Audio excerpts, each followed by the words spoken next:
So you're excited. Your pack has arrived, or you've dusted off your guidance notes, ready for getting started. In this video, I'm going to show you how to set up and plan for NPMS surveying. I'm going to be showing you how to locate your square, look at plot locations on satellite mapping, identify potential landowners, ways to request permission from those landowners, and planning for your square reconnaissance. If you are new to the scheme and you've already registered on our website as a volunteer and you've actually found yourself a square and you've requested it, the next stage is for me to approve that request. So it may take some time. I try and do this once every week, so do not worry if it's been a few days since you requested your square and you haven't had approval for it yet. Once your square has been approved, you will then receive a copy of the NPMS guidance notes, the habitat species lists, and the species identification guide, along with a copy of your 1 kilometre square, like this. In order to locate where exactly your square is, you can view it on the website. Alternatively, you can use OS Maps online, which will help you to navigate the general area and then to find it on Google Maps for addresses, etc. You can put in the exact square ID straight into OS Maps, as you can see here. You may well have received a digital copy of these items first off, where you can download them from your email, but you will receive a hard copy in the post. You will have also received a copy of your survey forms, which look like this. These survey forms, we can send them out to you every year, and they are double-sided, and they are slightly harder than paper.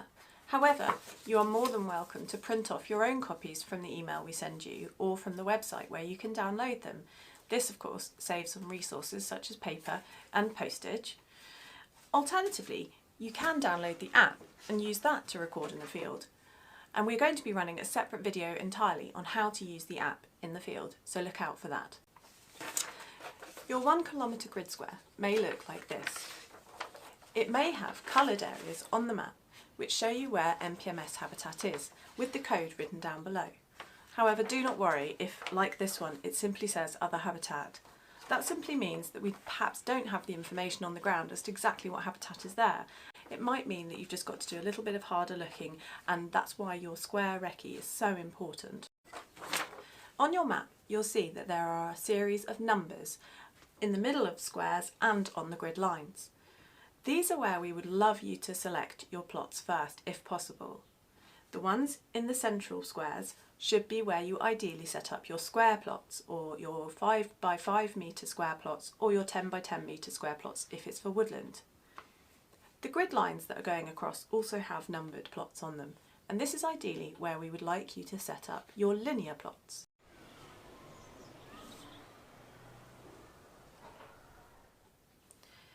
With the linear features, the idea is that your linear feature crosses one of the internal grid lines, ideally where one of the numbered locations already are.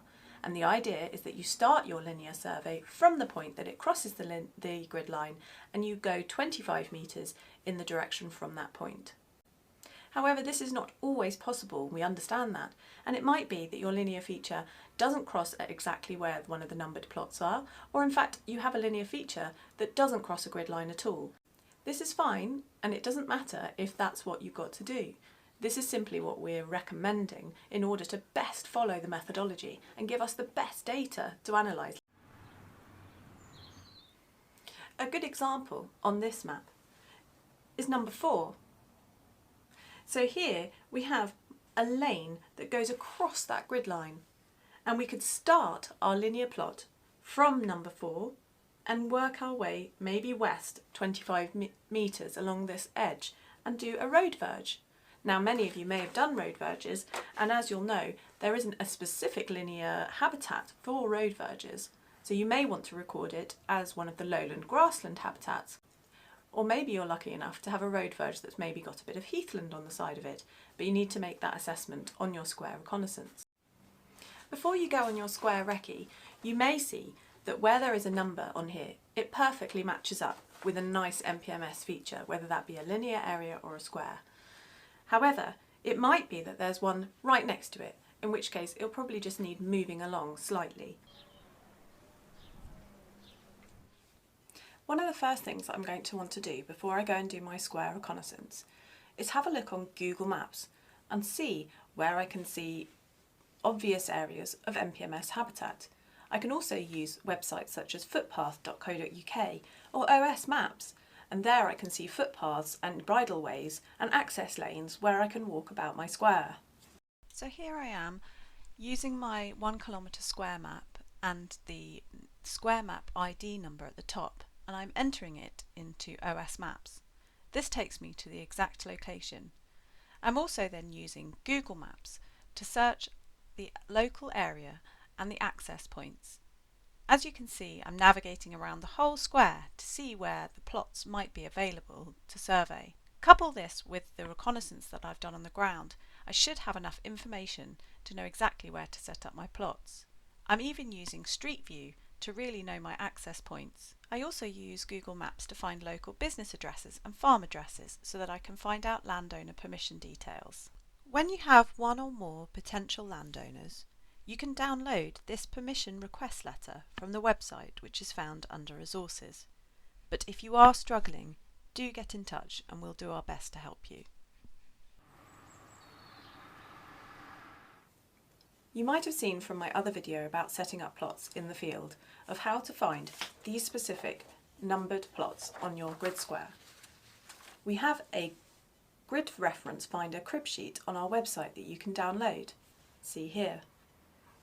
You want to use this in order to find the exact grid reference for these plot locations.